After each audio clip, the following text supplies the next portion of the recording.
Good morning everyone. दोस्तों, आज है 19 जून 2024 और हम लोग करेंगे द हिंदू न्यूज़पेपर की एनालिसिस। मेरा नाम है सितेंद्र चौधरी और आज हम लोग कौन कौन से टॉपिक करने वाले हैं देख लेते हैं। एग्रीकल्चर वाले सेक्शन से एक बहुत ही इंपॉर्टेंट, बहुत मतलब वेरी वेरी इंपॉर्टेंट टॉपिक, ये प्रीलिम्स और मेंस दोनों ही आपसे पूछा जा सकता है। हालांकि इसकी मेंस ओरिएंटेशन थोड़ी सी ज़्यादा है तो इसको थोड़ा ध्यान से करें। और आपके जो एग्रीकल्चर के नोट्स उनको आप प्लीज़ अपडेट कर सकते हो इस के द्वारा। उसके अलावा हिमाचल प्रदेश में भी रेगुलर फॉरेस्ट फायर होती रहती हैं, उत्तराखंड में भी फॉरेस्ट फायर्स होती हैं, इन जनरली नॉर्थ ईस्ट इंडिया में भी फॉरेस्ट फायर देखी जाती हैं। तो आज एक टैक्स सेक्शन दिया गया है फॉरेस्ट फायर के बारे में, तो जो स्टूडेंट्स थोड़ा नए हैं प्लेटफॉर्म पे, उनके लिए नया टॉपिक हो सकता है। तो थोड़ा सा फॉरेस्ट फायर के बारे में आज हम लोग डिस्कशन करने वाले हैं। अच्छा कंटेंट भी आपको यहाँ पे मिल जाएगा। उसके अलावा बर्ड फ्लू के केसेस काफ़ी ज़्यादा बढ़ रहे हैं। देखिए, बर्ड फ्लू जब तक बर्ड्स में रहता है कोई दिक्कत नहीं है, लेकिन ये जब बर्ड फ्लू ह्यूमंस में आ जाता है तब दिक्कत हो जाती है। और इसीलिए जो है इस कॉन्टेक्स्ट में यहाँ पे बात करना ज़रूरी है, क्योंकि अमेरिका में मैक्सिको में रिसेंटली एक आदमी की डेथ हो गई थी बर्ड फ्लू की वजह से। उस कॉन्टेक्स्ट में बात करेंगे। उसके अलावा क्लाउड्स के बारे में बात करेंगे। ये स्टैटिक सा पोर्शन है बेसिकली, ये करंट अफेयर से कोई खास लेना देना है नहीं, तो साइंस वाले सेक्शन से आज हम लोग बात कर सकते हैं। और इस बार अगर आपने एग्जाम देखा है तो आपने रियलाइज किया ही होगा कि ज्योग्राफी के जितने भी क्वेश्चन हैं सब स्टैटिक पोर्शन से ही आए थे मोस्टली, है ना। और एनसीईआरटी बेस्ड जीसी लियोंग वहीं से सोल्व हो रहे थे। तो उस कॉन्टेक्स्ट में हम लोग बात करेंगे क्लाउड्स कितने टाइप के होते हैं। और क्लाउड्स यूजली तो वाइट कलर के होते हैं, लेकिन जब बारिश होने वाली होती है तो वो ग्रे कलर के नजर आते हैं। तो उस कॉन्टेक्स्ट में बात कर सकते हैं, राइट। उसके अलावा इकोनॉमिक डीकपलिंग, तो अमेरिका और चाइना के बीच में जो ट्रेड वॉर चल रहा है उस कॉन्टेक्स्ट में बात करेंगे। कैसे अमेरिका धीरे धीरे अपने आप को अलग कर रहा है चाइनीज इकोनॉमी से, क्योंकि देखिए दोनों अभी ना एक दूसरे के ऊपर डिपेंडेंट है ना, डिपेंड करती हैं। और दोनों एक दूसरे की लार्जेस्ट ट्रेडर्स भी हैं, एक्सपोर्ट करती हैं इंपोर्ट करती हैं, रिलेशन काफ़ी स्ट्रांग है।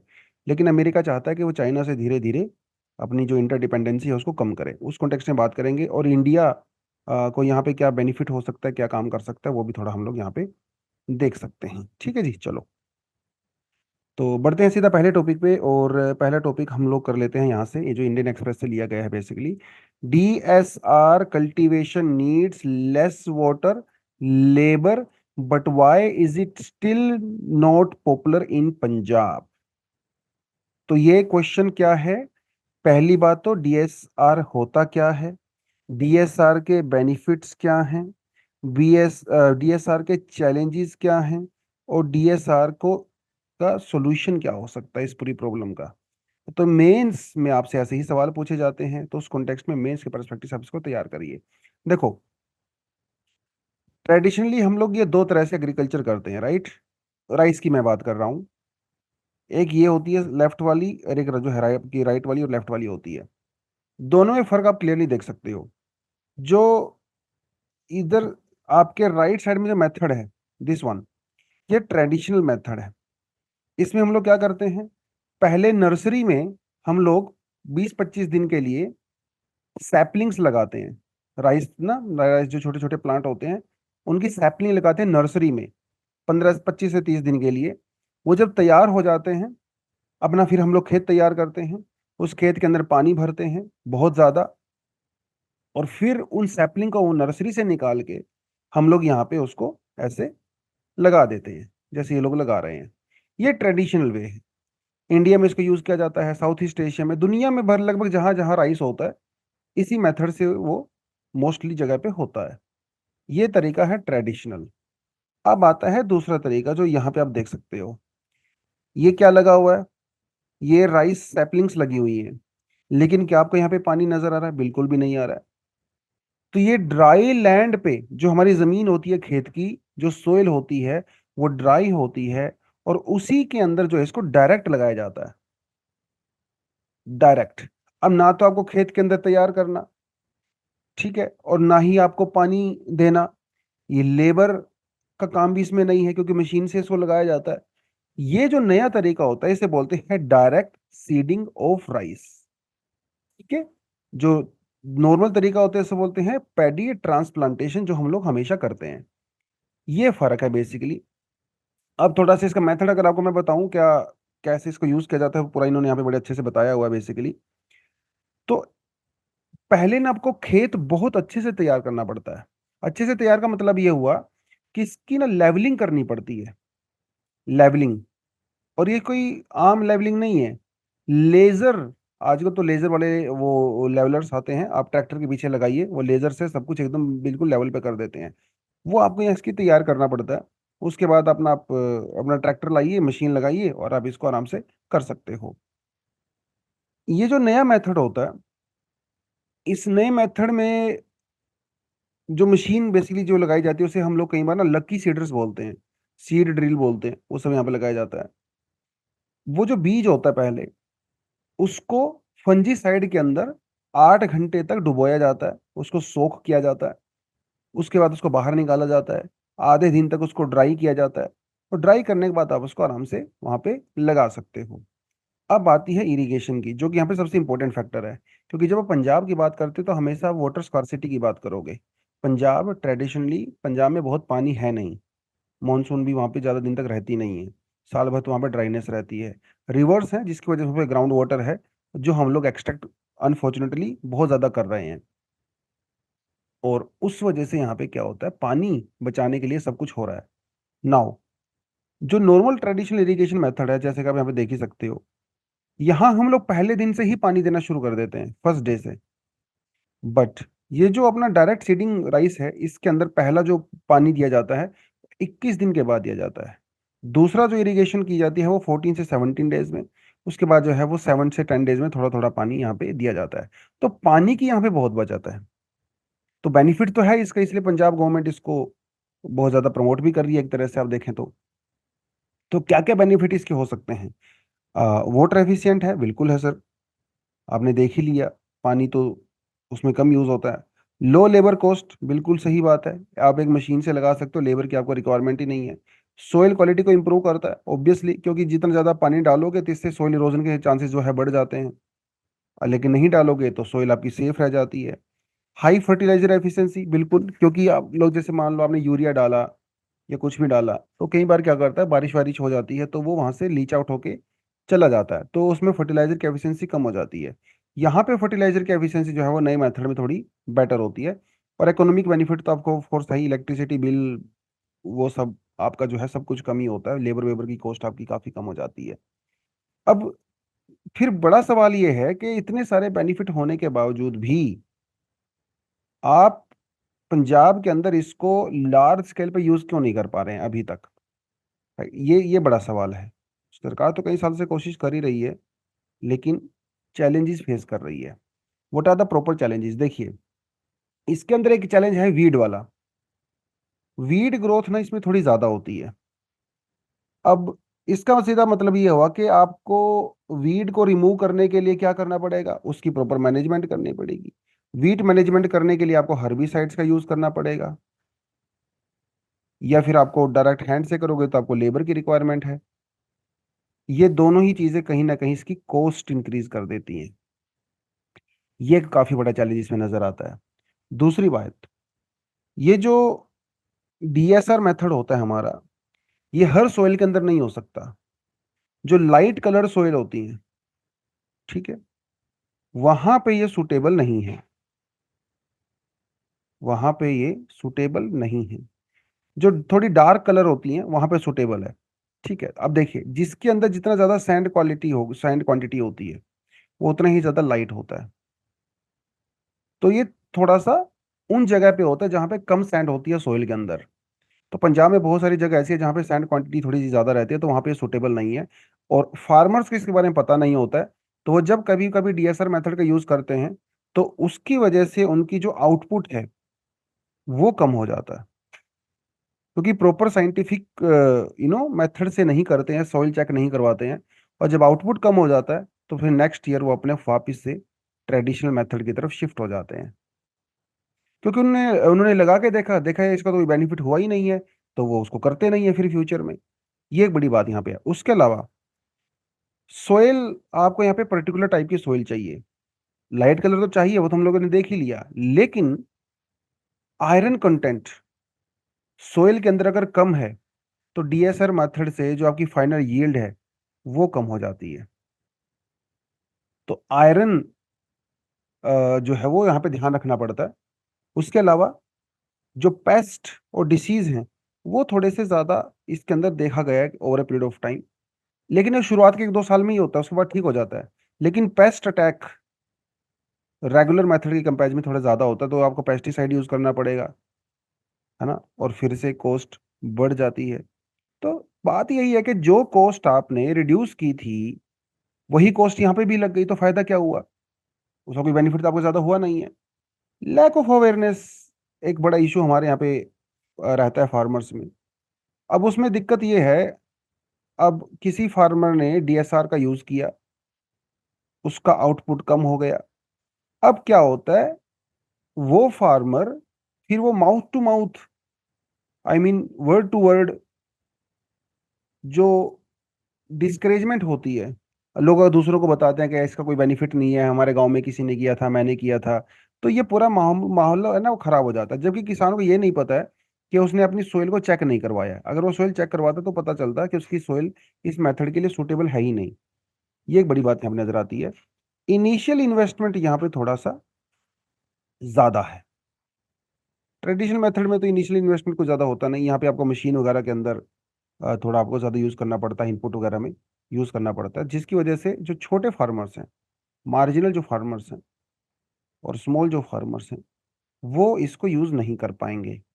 जो बड़े फार्मर्स हैं जिनके पास मशीनें होती हैं, ये जो इनपुट कॉस्ट बेयर कर सकते हैं, वही इसको जो है ऑफ कोर्स यूज़ करेंगे। तो ये कुछ कुछ चीज़ें हैं। और इनिशियल इन्वेस्टमेंट की ज़्यादा है, तो आपको क्रेडिट लेना पड़ेगा बैंक से या किसी से। अब क्रेडिट की फैसिलिटी भी स्मॉल मार्जिनल फार्मर्स के पास होती नहीं है। इसका फ़ायदा भी बड़े फार्मर्स उठा लेते हैं। और इस फील्ड में अभी हमें और थोड़ा सा रिसर्च एंड डेवलपमेंट करने की रिक्वायरमेंट है, जो भी लैक कर रहा है, तो वो भी हम थोड़ा सा इसमें करना चाहिए। तो ये कुछ कुछ चीज़ें हैं, थोड़ा सा आप यहाँ पे देख सकते हो। तो we have challenges, we have issues, and then we have some solutions. ठीक है जी, चलो आगे बढ़ें।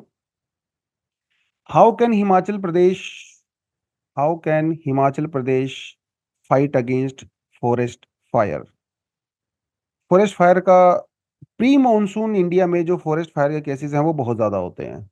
स्पेशली अगर आप उत्तराखंड की बात करें, आप हिमाचल प्रदेश की बात करें, या नॉर्थ ईस्ट इंडिया की बात करें, प्री मानसून, क्योंकि बहुत ड्राई कंडीशंस होती हैं प्री मानसून। टेम्परेचर एकदम 45 प्लस होता है, जो पत्तियां होती हैं, जंगल होते हैं, सूखे होते हैं, आग लगने के चांसेस एकदम से बहुत ज़्यादा बढ़ जाते हैं। और अगर आप देखें, 1684 फॉरेस्ट फायर के केसेस ऑलरेडी अप्रैल तक आ चुके हैं हिमाचल प्रदेश में।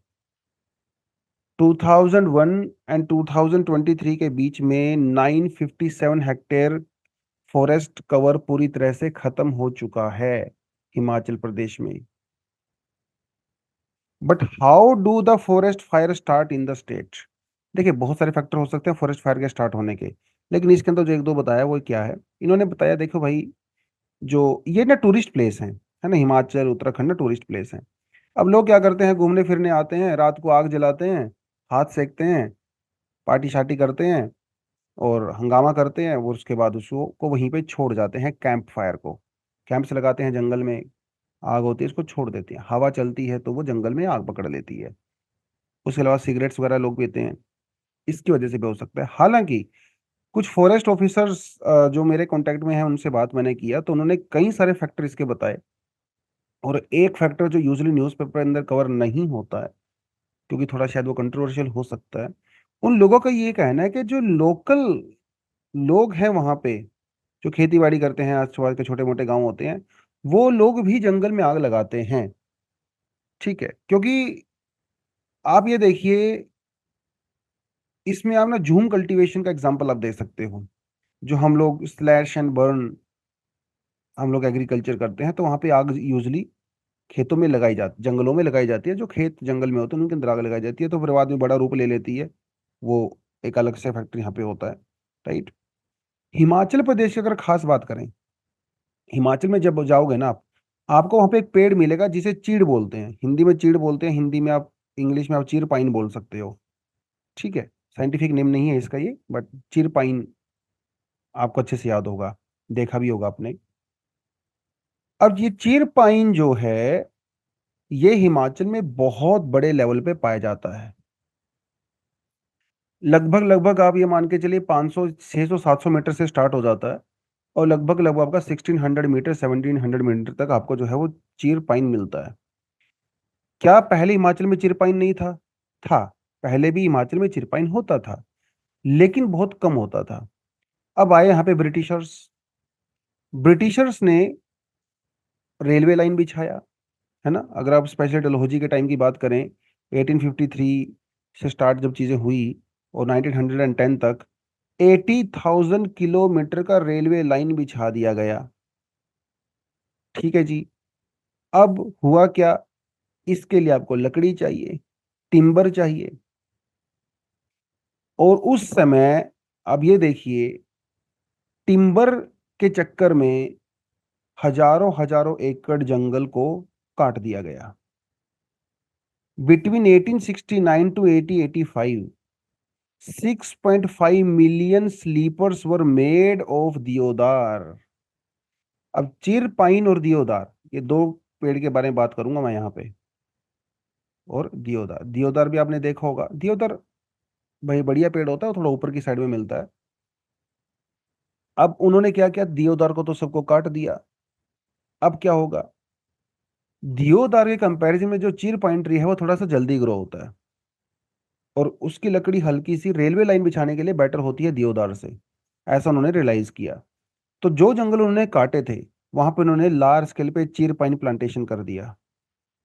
तो जहां पे दूसरे इंडिजिनस पेड़ होते थे, वहां पे उन्होंने चीर पाइन लगा दिया।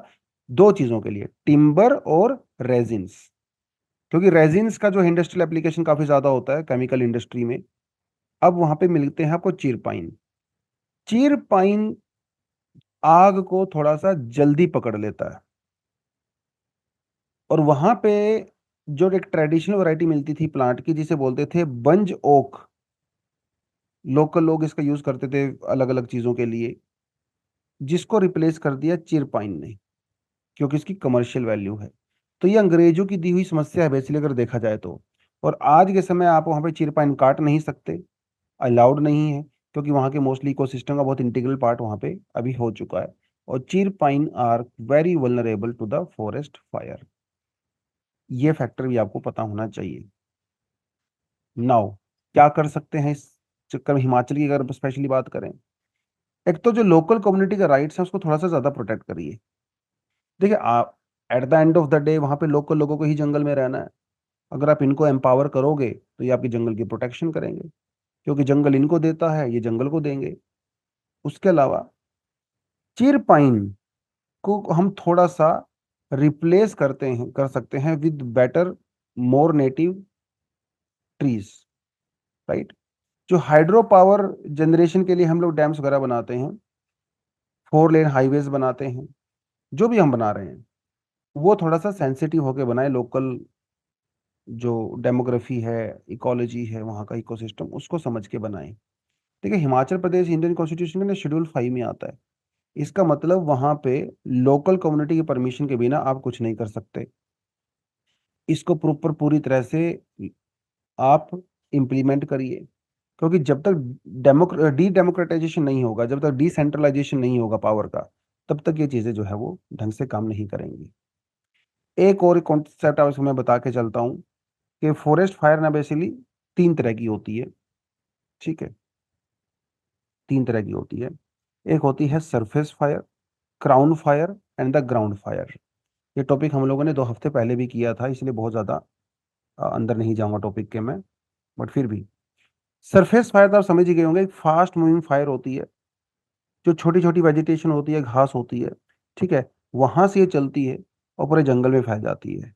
ये इस तरह की जो फॉरेस्ट सरफेस फायर होती है वो सबसे ज्यादा कॉमन होती है इंडिया में। तो आपसे एग्जाम में ही पूछेगा वो इस तरह के सवाल प्रीलिम्स में, which of the following statement is true about the forest fire. तो surface fire is the most common forest fire in India, याद रहेगा। फिर आता है जी आपका क्राउन फायर। क्राउन का मतलब क्या होता है, जो हमारे ट्रीज होते हैं बेसिकली, ठीक है, उस ट्रीज, अब जैसे ये ट्री है एक यहाँ पे, तो ये ट्री का क्राउन है। ठीक है, यहाँ पे एक ट्री है, ये उस ट्री का क्राउन है। ये एक ट्री है, ये उस ट्री का क्राउन है। ये तो ये इसका क्राउन है, ये इसका क्राउन है, ये इसका क्राउन है। एक आग चलती है क्राउन टू क्राउन, ठीक है, वो थोड़ा ऊपर की तरफ ज्यादा चलती है। इसे बोलते हैं क्राउन फायर। फिर एक चलती है ground fire. A true ground fire is not easily predictable. ठीक है, क्या कह रहा है? Not easily predictable as it spreads within rather than top of the organic matter. ये अंदर की अंदर चलती है, आपको बाहर दिखाई भी नहीं देती है। ठीक है, कभी कभी सरफेस के नीचे भी आपको धधकती हुई नजर आएगी, ऊपर से दिखेगी नहीं, लेकिन वो धधक रही है। धुआं निकल रहा है, आग नहीं निकल रही है, लेकिन वो अंदर ही अंदर जंगल को आपके जला रही है। That is called ground fire. Ground के नीचे होती है ये ऊपर होती है और ये सरफेस पे होती है। तीन तरह की फॉरेस्ट फायर होती है, थोड़ा आप इसको यहाँ से ध्यान से रखें। ठीक है जी। उसके अलावा जो फॉरेस्ट फायर होती है, इसके नुकसान तो ऑफ कोर्स है ही, इसमें तो कोई डाउट है ही नहीं। हालांकि फॉरेस्ट फायर के बेनिफिट भी हैं, ऐसी बात नहीं है कि सिर्फ नुकसान ही होते हैं। लेकिन वो फॉरेस्ट फायर के जो बेनिफिट हैं वो आपको तब नजर आएंगे जब वो फायर नेचुरली, अगर नेचर के परस्पेक्टिव से चल रही है। अगर आप ही भैया वहां पे बीड़ी पी रहे हो, सिगरेट पी रहे हो, आग लगा रहे हो, कैंप फायर कर रहे हो, तब तो ऑफ कोर्स नेचर उसके लिए तैयार नहीं है, प्रिपेयर्ड नहीं है। तो उस पर्सपेक्टिव से देखा जाए तो बायोडाइवर्सिटी के लिए जो है काफी नुकसान होता है फॉरेस्ट फायर का। आगे बायोडाइवर्सिटी वहाँ पे चेंज हो जाती है, क्योंकि जो छोटी छोटी वेजिटेशन होती है, घास वगैरह होता है, जो वहाँ पे लिजर्ड्स होते हैं या जो दूसरे जानवर होते हैं, वो भी जल जाते हैं। राइट, उसकी वजह से वहाँ पे बायोडाइवर्सिटी लॉस होता है। अब मजे की बात यह है कि जो चिर पाइन ट्री है, chir pine tree is quite fire prone, sorry, fire proof. इसमें ज्यादा आग लगती नहीं है। जब जंगल में आग लगती है तो चिर पाइन बच जाता है, बाकी सब जल जाते हैं।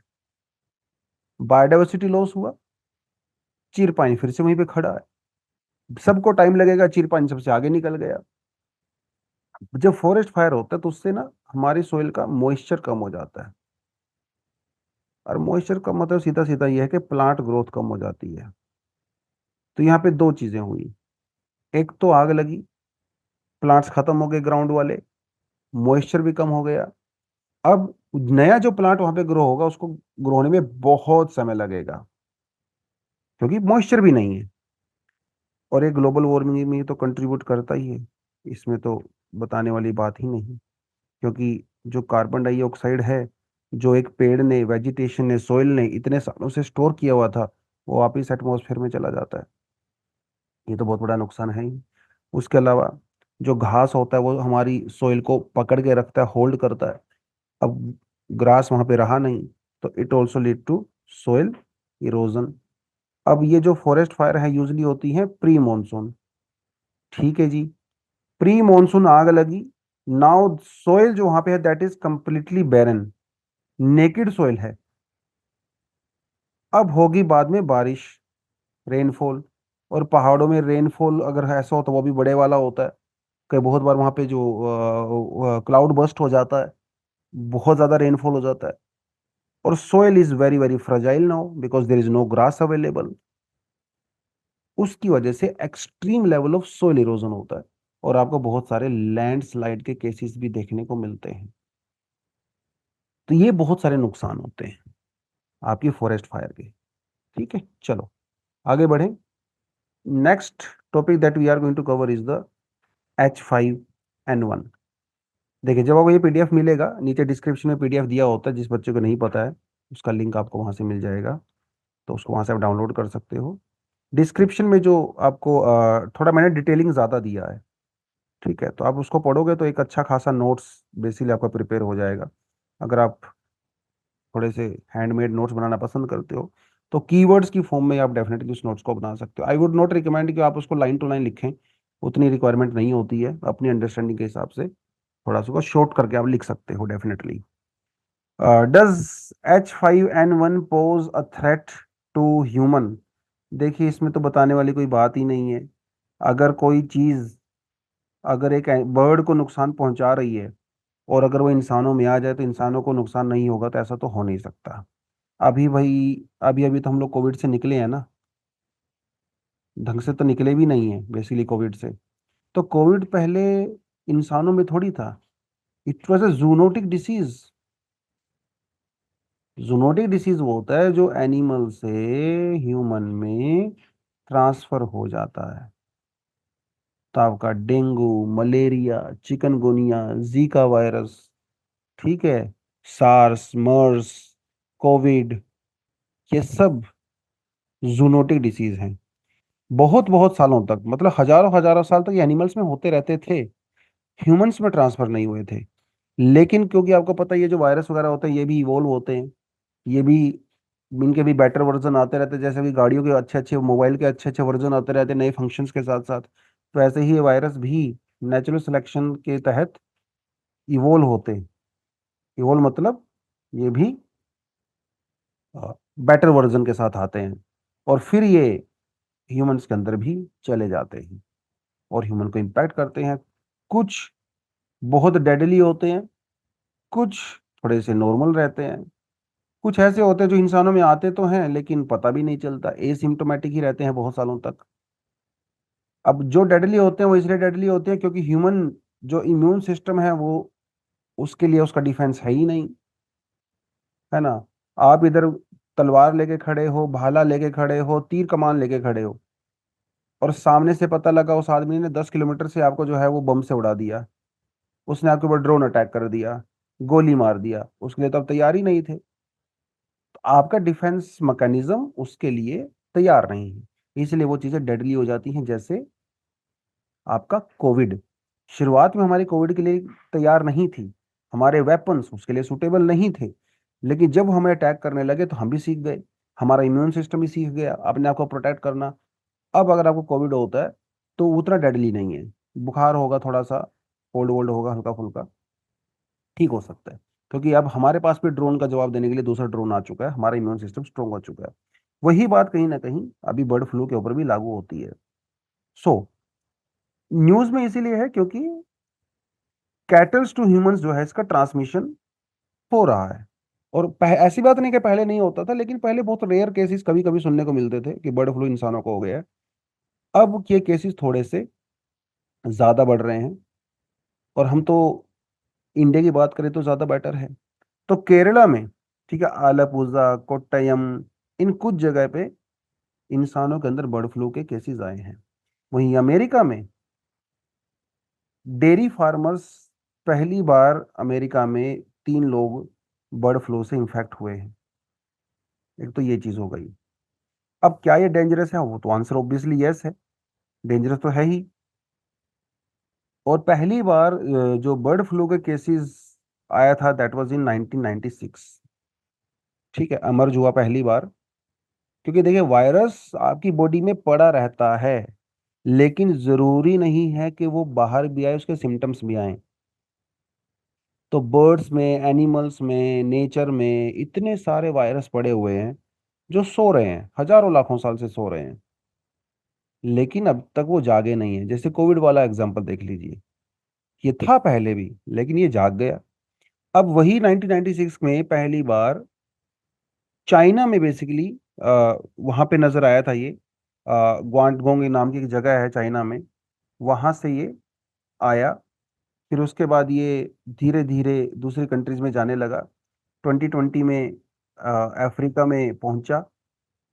2020 के बाद अगर थोड़ा इसको देखें, फिर 2021 में ये यूएसए में भी पहुंच गया। और फिर इंटरेस्टिंग है, प्रीलिम्स के लिए पॉइंट है, 2024 में अंटार्कटिका में भी पहुंच गया। और अभी अभी हम लोगों ने एक बात किया था अंटार्कटिका को लेके, जिसमें हम लोगों ने बात किया था टूरिज्म की, है ना, अंटार्कटिका टूरिज्म जो हो रहा है। तो इंसान भी अपने साथ जो है वायरस लेके जाते हैं, बैक्टीरिया लेके जाते हैं, हार्मफुल, नुकसान तो करता ही है, राइट। और WHO का ये कहना है कि भाई ये एक नेक्स्ट ग्लोबल पेंडेमिक बन सकता है। थोड़ा सा उन्होंने वार्निंग दिया है कि अगर ध्यान नहीं दिया तो दिक्कत हो सकती है। हालांकि इसके चांसेस कम हैं फिलहाल, देखिए फ्यूचर का तो पता नहीं, फिलहाल इसके चांसेस कम हैं कि वो इंसानों को बहुत ज़्यादा इम्पैक्ट करेगा लार्ज स्केल पे। लेकिन पता नहीं भाई, अगले साल, 2 साल, 4 साल के बाद it can go like that. ठीक है, according to WHO between 2003 and 2024 Close to 900 human infections of H5N1 have been reported from 23 countries. इनमें से आधे से ज्यादा केसेस जो है वो डेडली थे, क्योंकि आप ये समझ लीजिए कि 60% केसेस में इसकी मोर्टेलिटी रेट है। अगर 100 लोगों को वायरस होता है तो 60 लोगों को की डेथ यहाँ पे पक्की है। बहुत ज्यादा इसका मोर्टेलिटी रेट। कोविड का तो कुछ भी नहीं था, 1-2% ही था। तो इसके लिए हमारी बॉडी तैयार नहीं है। और जिस तरह से हमारा, खासकर अगर इन्होंने केरला की यहाँ पे बात की है, जिस तरह से हमारा इकोसिस्टम है, वहाँ पे इंसान, fowls, chicken, dairy, cows, cattle सब एक साथ रहते हैं, है ना, जंगली जानवर भी आसपास रहते हैं। तो बर्ड फ्लू के चांसेस थोड़े से ज़्यादा बढ़ जाते हैं, क्योंकि जो वाटर बॉडीज वगैरह हैं इंडिया में, जैसे चिलिका लेक है, केरला में बहुत सारी वाटर बॉडीज हैं, यहाँ पे खूब सारे माइग्रेटरी बर्ड्स आते हैं दुनिया भर से। तो अपने साथ वो हो सकता है वायरस लेके आए। राइट, तो ये कुछ रीजंस डेफिनेटली यहाँ पे हो सकते हैं। लेकिन क्या जो इन्फेक्शन की रेट है वो इंक्रीज हो रही है? और इसका सीधा सीधा सा आंसर है बिल्कुल, infection rate is increasing year by year. अलग अलग रीजन इसके हो सकते हैं, हालांकि एग्जैक्ट जो फैक्टर है बर्ड फ्लू का वो अभी तक अननोन है। ठीक है, अभी तक उसका पता नहीं है। बट ये फैल कैसे रहा है, उसका रेट इंक्रीज कैसे हो रहा है? आप सिंपल सी एक बात कह सकते हो कि जो बर्ड्स का जो बिहेवियर है वही चेंज हो रहा है। राइट, क्यों चेंज हो रहा है बर्ड्स का बिहेवियर? क्लाइमेट चेंज एक रीजन हो सकता है। उसके अलावा जो हैबिटाट लॉस है वो एक रीजन हो सकता है।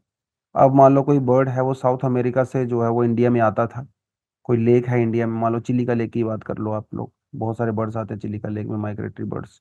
अब चिलिका लेक का डिस्ट्रक्शन आपने कर दिया, तो ये बेचारा बर्ड कहाँ जाएगा? उसको तो हैबिटाट लॉस हो गया ना, तो ये बर्ड कहीं और जाएगा, तो अपने साथ जो डिसीज वहां पे भी लेके जा सकता है। तो ग्लोबल टेम्परेचर इंक्रीज होने से बर्ड्स का बिहेवियर चेंज हो रहा है, और बर्ड जो है वो एक नई टेरिटरीज में जा रहे हैं, अपनी पुरानी टेरिटरीज को छोड़ के नई टेरिटरीज की तरफ जाते हैं। राइट, तो एक रीजन आप यहाँ पे आराम से डाल सकते हैं। ठीक है जी। अगर आप थोड़ा सा इसकी टेक्निकल एस्पेक्ट में बात करोगे, तो बेसिकली ये जो इसको एवियन इन्फ्लुएंजा भी आप कह सकते हो। ठीक है, और इसके अलग अलग वेरिएंट्स होते हैं, जैसे H1N1, H5N1, ठीक है, H3N2, इस तरह के अलग अलग वेरिएंट्स होते हैं। जैसे आपके कोविड के डिफरेंट डिफरेंट वेरिएंट्स होते हैं। और यूजली जब किसी को ये इन्फेक्शन हो जाता है तो हेडेक, वॉमिटिंग, वो सिम्टम्स थोड़ा रेस्पिरेटरी। अमेरिका में इंटरेस्टिंगली ये देखा गया, जिनको अभी बर्ड फ्लू हुआ था उनकी उनको आईज प्रॉब्लम हो गई थी, आईज इशू हो गए थे। तो ये भी एक नया सिम्टम इसके अंदर ऐड किया गया है। और अमेरिकन जो एजेंसी है उसने इंस्ट्रक्शंस दिए हैं डॉक्टर्स को कि अगर किसी पर्सन को ये बीमारी होती है, अ, अगर आपके पास कंप्लेंट लेके आता है कि सर मेरा सर में दर्द है, मुझे सांस लेने में दिक्कत हो रही है, और मेरी आईज में भी जो है इश्यूज हैं, तो एक बार आप उसका बर्ड फ्लू का टेस्ट करवा लीजिए। क्योंकि अगर अर्ली आपने बर्ड फ्लू का टेस्ट करवा लिया, डायग्नोसिस हो गया, तो फिर इलाज करना आसान है। अदरवाइज क्या है, डॉक्टर पैरासीटामोल देते रहेंगे, दूसरी जो है वो बीमारियों का इलाज करते रहेंगे, और बर्ड फ्लू से बंदा मर जाएगा। मरने के बाद पता चलेगा इसको तो बर्ड फ्लू था। तो उस केस में जो है उन्होंने नई एडवाइजरी इशू की है। थोड़ा आगे बढ़े, और नेक्स्ट जो अपने पास टॉपिक आता है that is of the clouds. ठीक है, तो साइंस वाले सेक्शन से है ये, स्टैटिक सा पोर्शन है। तो क्लाउड्स तो यूजली वाइट होते हैं, लेकिन कभी कभी जब वो बारिश का टाइम आता है तो ग्रे कलर के हो जाते हैं। इसमें सारा खेल लाइट का है, और जो वाटर वेपर्स होते हैं और जो वाटर ड्रॉपलेट्स होती हैं, इनका खेल है सारा। देखिए सीधी सी बात है, लाइट जब वाटर वेपर के ऊपर पड़ेगी तो उसको स्कैटर तो इधर उधर करेगा ही वो। अब वाटर वेपर का साइज होता है बहुत छोटा, तो स्कैटरिंग डिफरेंट तरीके से होती है। वाटर ड्रॉपलेट्स का साइज होता है बड़ा, तो यहाँ पे स्कैटरिंग थोड़ा वो डिफरेंट तरीके से होती है। तो यहाँ पे स्कैटरिंग ज्यादा जिगजैग टाइप की होती है, यहाँ पे स्कैटरिंग थोड़ी सी लीनियर तरह की रहती है। तो scattered water droplets clouds are the reason, ठीक है। When the sun shines over the clouds water droplets in the letters act as a prism. Prism वाला एक्सपेरिमेंट शायद आपने स्कूल में कभी किया होगा, अगर आपने ठीक ठाक स्कूल से पढ़ाई की है। तो इस तरह से अपने पास एक प्रिज्म होता था, इसमें लाइट पड़ती थी एक तरफ से, और दूसरी तरफ से जो है उसके 7 कलर्स इस तरह से निकलते थे, है ना, विबग्योर जिसको हम लोग कहते थे, वो कॉन्सेप्ट है बेसिकली यहाँ पे। तो प्रिज्म की तरह काम करता है और हमारी व्हाइट लाइट को स्प्लिट कर देता है अलग अलग कलर्स में। और ये जो लाइट्स होती हैं वो अलग अलग एंगल पे अलग अलग डायरेक्शंस में चली जाती हैं यूजली, क्योंकि ये अलग अलग साइड में जाती हैं तो आपको अपना क्लाउड जो है व्हाइट कलर का नजर आता है। लेकिन जब वाटर वेपर्स का साइज बड़ा हो जाता है और वो वाटर ड्रॉपलेट में कन्वर्ट हो जाती हैं, उस केस में ये जो बड़ा ड्रॉपलेट होता है, ये जो स्कैटरिंग है वो अलग तरीके से होती है, ठीक है। जिसकी वजह से जो लाइट है वो क्लाउड के ऊपर से ही रिफ्लेक्ट हो जाती है, और अगर आप नीचे खड़े हो तो आपको क्लाउड क्लाउड जो है वो ग्रे कलर का नजर आता है, क्योंकि यहां तक लाइट पहुंचती ही नहीं। हाँ, अगर आप प्लेन में हो, अगर आप ऊपर से क्लाउड को देखोगे तो आपको ऊपर से क्लाउड व्हाइट कलर का ही नजर आएगा, ठीक है। ये बेसिकली सिंपल सा कॉन्सेप्ट होता है। अब अगर आप स्टैटिक पोर्शन के हिसाब से जाएं, अगर आप अपनी एनसीईआरटी में थोड़ा सा देखें, या जीसी लियोंग आपके पास ज्योग्राफी की बुक होती है, उसमें ना क्लाउड्स के अलग अलग टाइप्स बताए हैं। तो क्लाउड्स को आप दो तरीके से बेसिकली डिवाइड कर सकते हो, उनके फिजिकल फीचर के हिसाब से और उनकी हाइट के हिसाब से डिवाइड कर सकते हो। फिजिकल फीचर में तो हाइट भी आ गया, एक तरह से इंक्लूड हो गया, उसके बाद वो कैसे दिखते हैं, उनका स्प्रेड कैसा है, कलर कैसा है, वो सब चीजें बेसिकली यहाँ पे कवर होती है। हाइट में सिर्फ और हाइट हाइट देखी जाती है। तो अगर आप क्लाउड्स को देखें, अपने पास ना यूजली 3-4 तरह के क्लाउड पाए जाते हैं जनरली, हालांकि कुछ वो कैटेगरी भी होती हैं थोड़ी माइनर वाली, जैसे सीरस क्लाउड। सीरस क्लाउड्स अगर आप देखें, विंटर में आपको थोड़े ज्यादा नजर आते हैं। ये वाले इस तरह के रहते हैं जो सबसे ऊपर होते हैं, ऐसे जो फेदर होता है ना, जो एक बर्ड का फेदर होता है, उस तरह से नजर आते हैं। और सीरस क्लाउड इतने थिन होते हैं कि ये सनलाइट को भी नहीं रोक पाते हैं, ठीक है। व्हाइट कलर के आपको नजर आते हैं सीरस क्लाउड्स, बहुत हाइट पे होते हैं, 8,000 से लेकर 12,000 मीटर के हाइट पे हो सकते हैं। फिर एक आते हैं आपके निम्बस क्लाउड्स, ठीक है। निम्बस क्लाउड्स, निम्बस क्लाउड आपको डार्क ब्लैक ग्रे कलर में नजर आते हैं। निम्बस क्लाउड आपकी रेनफॉल के लिए रिस्पॉन्सिबल होते हैं, ठीक है। तो जो मैं ग्रे कलर क्लाउड्स की बात कर रहा हूँ, बेसिकली मैं निम्बस क्लाउड्स की ज्यादा बात कर रहा हूँ। इनकी कोई शेप वगैरह ऐसा होती नहीं है, ठीक है। फिर एक आप कहते हैं स्ट्रेटस क्लाउड्स। स्ट्रेटस क्लाउड्स आपको ऐसे लगता है जैसे वो लेयर में स्ट्रक्चर में होते हैं, ऐसे लेयर के स्ट्रक्चर्स में होते हैं, इन्हें स्ट्रेटस क्लाउड बोलते हैं। फिर एक अपने पास आते हैं जी क्यूमुलस क्लाउड। क्यूमुलस क्लाउड जो है थोड़े वो कॉटन टाइप के इस तरह से रहते हैं, यहाँ वहाँ स्कैटर्ड होते हैं, बड़े क्लाउड होते हैं काफी ज्यादा। और यही जो क्यूमुलस क्लाउड है बाद में वो क्यूमुलोनिम्बस क्लाउड भी बन जाते हैं कभी कभी, और बहुत ज्यादा थंडर करते हैं, लाइटनिंग करते हैं, उस तरह से चलता है। तो ये जो बेसिकली क्यूमुलस क्लाउड होते हैं, इनका इनका जो बेस है वो थोड़ा फ्लैट होता है, ठीक है। नीचे की तरफ थोड़े से डार्क कलर के होते हैं, ऊपर की तरफ थोड़ा व्हाइट कलर के होते हैं जनरली। इन्हें हम लोग क्यूमुलस क्लाउड्स बोलते हैं। 4,000 से लेकर 7,000 मीटर तक आपको ये दिखते हैं। हाइट के हिसाब से जाओ तो सबसे जो हाई क्लाउड होते हैं उसे बोलते हैं सीरस, सीरोस्ट्रेटस, सीरोक्यूमुलस। लो क्लाउड को बोलेंगे आप जो स्ट्रेटोक्यूमुलस, निम्बोस्ट्रेटस। और कुछ ऐसे क्लाउड होते हैं जिनकी जो शुरुआत बहुत ज़्यादा हाइट से नहीं होती है, लेकिन वो धीरे धीरे बहुत ऊपर तक चले जाते हैं, इन्हें हम लोग क्यूमुलोनिम्बस क्लाउड कहते हैं।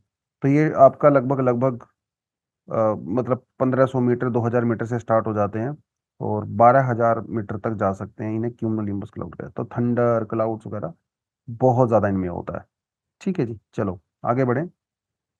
Next topic that we have is about the economic decoupling. Notes वगैरह मैंने आपको ठीक ठाक से बना के दिया हुआ है, आप पढ़ लें इसको। मैं आपको अपने हिसाब से इसकी स्टोरी बता देता हूँ, कॉन्सेप्ट क्या है बेसिकली। तो आपको शायद वो उसको पढ़ोगे तो अच्छे से समझ में आ जाएगा, कोई दिक्कत नहीं है। तो high cost of the global economic decoupling, मामला चलता है कहां से? मिस्टर ट्रम्प से, ठीक है। तो ट्रम्प जब आए तो ट्रम्प ने ये कहा भाई हम लोग चाइना के साथ अपने हिसाब से डील करेंगे। और यहाँ पे डील करने का मतलब क्या है? यहाँ पे डील करने का मतलब ये है कि ट्रम्प ये कह रहे थे कि चाइना उनकी जॉब्स ले रहा है, चाइना उनकी इंडस्ट्री ले रहा है, चाइना उनकी टेक्नोलॉजी ले रहा है, और इन सब मामले में चाइना अमेरिका से आगे निकल रहा है, तो हमें अभी कुछ करना पड़ेगा। और आप अगर हिस्टोरिकली देखें, अमेरिका, यूरोप, आप इसमें अभी तो साउथ कोरिया भी ऐड कर सकते हो, ऑस्ट्रेलिया भी ऐड कर सकते हो, जापान भी ऐड कर सकते हो। ये ट्रेडिशनली ऐसी कंट्रीज रही हैं जिन्होंने इकोनॉमिक फील्ड में डोमिनेट किया है हमेशा, मतलब कॉलोनाइजेशन के बाद। लेकिन China is an Asian country उस सेंस में, और चाइना इनकी हेजमनी को, सुपरमेसी को चैलेंज कर रहा है। तो ये नहीं चाहते कि चाइना इस कॉन्टेक्स्ट में इनसे आगे जाए। हालांकि पर कैपिटा इनकम के हिसाब से चाइना आज भी इन कंट्री से बहुत नीचे है, नो डाउट, लेकिन एब्सोल्यूट टर्म में चाइना ने इनको सरपास कर लिया है एंड सेकंड लार्जेस्ट इकोनॉमी बन गया है। अगर आप इसका लार्जर कॉन्टेक्स्ट देखो, तो अमेरिका को ये लगता है कि चाइना को रोकने का अभी हम लोग एक लास्ट ट्राई करेंगे, क्योंकि इसके बाद फिर चाइना रुकने वाला नहीं है। एक लास्ट ट्राई कर सकते हैं। चाइना की पर कैपिटा इनकम इस समय $10,000 के आसपास है, अमेरिका की जो है वो 60-70 thousand डॉलर के आसपास है। अभी रोकेंगे इसको हम लोग, अभी कुछ नहीं किया तो फिर बाद में आप कुछ नहीं कर सकते, चाहे पैसिफिक हो, एशिया हो, कुछ भी हो। एक वो चीज है कहीं ना कहीं डोमिनेंस वाली, और इकोनॉमिक रीजन फिर इसके बाद में आते हैं। ध्यान दो कि यहाँ पे पॉलिटिकल रीजन ज्यादा इंपॉर्टेंट हैं, और ये जितने डिसीजन है वो इकोनॉमी के हिसाब से नहीं लिए जा रहे हैं। इकोनॉमी तो उसका एक बाई प्रोडक्ट है, ये सब पॉलिटिकल डिसीजंस हैं जो इस समय लिए जा रहे हैं। तो ये तो मिस्टर ट्रंप ने बात बोली थी। मिस्टर बाइडेन भी ट्रंप से अलग नहीं है चाइना को लेके। बाकी दूसरी चीजों पे अलग हो सकते हैं, लेकिन चाइना के मामले में वही कर रहे हैं जो मिस्टर ट्रंप कर रहे थे। तो it's a new phase of decoupling in the world economy. ठीक है। हालांकि अमेरिका ये कह रहा है कि मेरा नेशनल सिक्योरिटी वाले कंसर्न्स हैं, वो एक अलग बात है, लेकिन वो नहीं चाहते कि चाइना उनसे आगे निकले, और ये इंटरडिपेंडेंस है वो कम हो। क्योंकि इस इंटरडिपेंडेंस ना, ये वन साइडेड है। अगर आप अमेरिका चाइना के बीच में ट्रेड को देखो, तो चाइना बहुत ज़्यादा सरप्लस में है। तो अमेरिका चाहता है भाई ये तो दिक्कत हो गई ना, बेनिफिट मुझे होना चाहिए, इक्वल बराबर होना चाहिए कम से कम। और अगर चलो मान लो चाइना का थोड़ा ज़्यादा है तो थोड़ा ज़्यादा हो ना, बहुत ज़्यादा, बहुत ज़्यादा फर्क नहीं पड़ना चाहिए, ये उनका मानना है। अब कैसे टैकल करोगे आप चाइना को? उसके ऊपर टैग तो नहीं कर सकते। टैरिफ एक तरीका है करने का। और इलेक्ट्रिकल व्हीकल के मामले में चाइनीज कंपनी दुनिया में धूम मचा रही हैं। अच्छे प्रोडक्ट दे रहे हैं, सस्ते दे रहे हैं, और बहुत जल्दी जल्दी डिलीवर कर रहे हैं। और इस समय अमेरिकन ईवी इंडस्ट्री भी, आपने तो सिर्फ एक इलोन मस्क का नाम सुना होगा, इलोन मस्क के अलावा बाकी अमेरिका में कोई खास ईवी कंपनीज नहीं है, लेकिन चाइना में बहुत ज्यादा है। तो इन्होंने क्या किया, जो अमेरिका में यूनाइटेड ऑटो वर्कर्स हैं, उन्होंने स्ट्राइक्स की, और उन्होंने कहा कि जो ईवी मैन्युफैक्चरिंग है ये डोमेस्टिक होनी चाहिए, चाइना में नहीं होना चाहिए, चाइना हमारे जॉब्स लेके जा रहा है। और उसी सारे चक्कर में अभी अमेरिका ने जो ईवी चाइना से इंपोर्ट होती थी उनके ऊपर काफ़ी ज़्यादा इंपोर्ट ड्यूटी लगा दी गई है, और वो चीज़ें महंगी हो गई हैं। एक तो ये है खेल। दूसरा खेल यहाँ पे आता है, वो है मेडिकल डिवाइसेस का। अमेरिका पूरी तरह से चाइना से आने वाले मेडिकल इंस्ट्रूमेंट्स के ऊपर, डिवाइसेस के ऊपर डिपेंड करता है। $640 मिलियन सिर्फ और सिर्फ 2023 में अमेरिका इंपोर्ट कर चुका है चाइना से। तो हेल्थ केयर बिजनेस एक दूसरा एरिया है जहाँ पे वो लोग फोकस करने वाले हैं। अमेरिका की जो मोस्टली मेडिकल इंस्टीट्यूशंस हैं, उनकी लेबोरेटरीज चाइना में हैं, वो उनको फंड करती हैं, वो सब कुछ होता है। तो ये चाहते हैं कि भैया वो हमारे देश में आए। अब इसका सीधा सा मतलब ये है कि अगर कोई इंडस्ट्री, कोई कंपनी चाइना से अगर यूएसए में शिफ्ट हो रही है, तो यूएसए में कंपनी फैक्ट्री लगाना, ऑपरेट करना, लोगों की सैलरी, वो थोड़ा सा एक्सपेंसिव होता है। अब चाइना में जो चीज़ आप 100 रुपए में बना रहे थे, अमेरिका में वही चीज़ आप 500 रुपये में बनाओगे। नुकसान किसको है? कंज्यूमर को है। कंपनी तो अपनी कॉस्ट को कंज्यूमर को ट्रांसफर कर देगी। तो ये बर्डन तो अल्टीमेटली, चाहे वो हेल्थ केयर का हो चाहे ईवी का हो, वो पड़ने वाला है एक आम कंज्यूमर के ऊपर। अब इनमें ना क्या इफेक्ट होगा, देखिए अभी ना इसका इफेक्ट बताना आसान नहीं है। क्या इफेक्ट होगा? कुछ कुछ चीजें आप हाँ डेफिनेटली कह सकते हो। एक तो इसमें यह है कि जब हम लोग क्लाइमेट चेंज की बात करते हैं, देखिए चाइना अमेरिका कोलैबोरेट करेंगे तो क्लाइमेट चेंज को हम लोग इशू को सोल्व कर सकते हैं। लेकिन दोनों अलग अलग चीज जगह पे जाएंगे तो ये ग्रीन ट्रांजिशन पॉसिबल नहीं हो पाएगा। बड़ी दिक्कत हो जाएगी। तो यूएनएफ ट्रिपल सी क्योटो व्योटो भूल जाओ आप लोग। दूसरी बात यह है कि चाइना के अंदर इतनी वर्ल्ड पॉपुलेशन है, चाइना में कुछ लोग अभी अभी 2-4 साल से ही पॉवर्टी लाइन से बाहर आए हैं।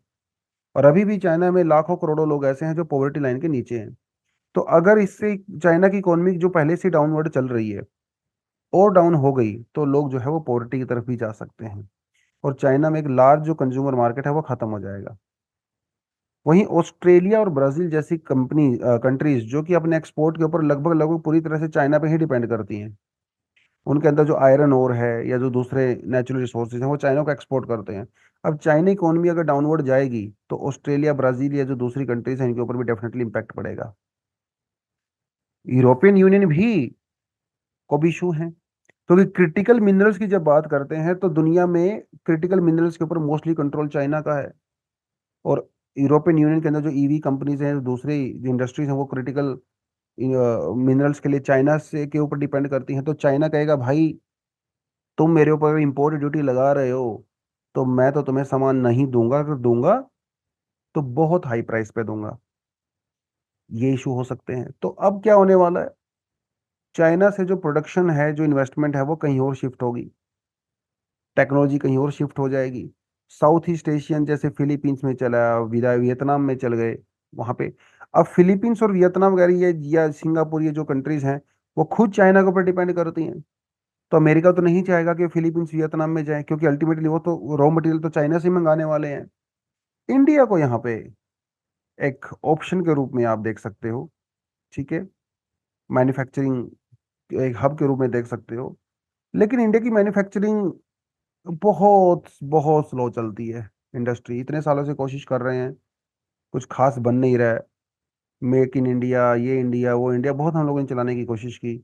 बट हमारे यहाँ पे जो रेड टेपिज्म है, जो सरकारी बाबू हैं, ठीक है, वो सब होने नहीं देते हैं। और आज भी इंडिया में बिजनेस करना, बिजनेस के पर्सपेक्टिव से अगर आप मुंबई दिल्ली वगैरह दो जगह को छोड़ दो तो हालत बहुत ही खराब है। तो इंडिया को उसमें कुछ ना कुछ करना पड़ेगा। डब्ल्यूटीओ रिफॉर्म्स की भी यहाँ पे रिक्वायरमेंट है। तो ये कुछ कुछ आर्टिकल ने बताने की कोशिश की है। छोटा सा आर्टिकल है लेकिन इस एक आर्टिकल में ना इतनी सारी चीजें इन्होंने ऐड कर दी हैं। तो सब कुछ मैं डिस्कस नहीं कर सकता बिकॉज टॉपिक बहुत कॉम्प्लिकेटेड हो जाता है। और इकोनॉमी का टॉपिक है तो कुछ बच्चों को तो इकोनॉमी के टॉपिक से थोड़ा इश्यूज ही होते हैं। बट फिर भी मैंने आपको ये कहानी अच्छी से बता दी है, तो प्लीज आप इसको पढ़ लोगे तो आपको डिसेंट समझ में आ ही जाएगा। कुछ एडिशनल आर्टिकल आपको यहाँ पे दिए हुए हैं तो प्लीज इनको जरूर पढ़ें। Thank you very much, all the best. जय हिंद, जय जवान, जय किसान।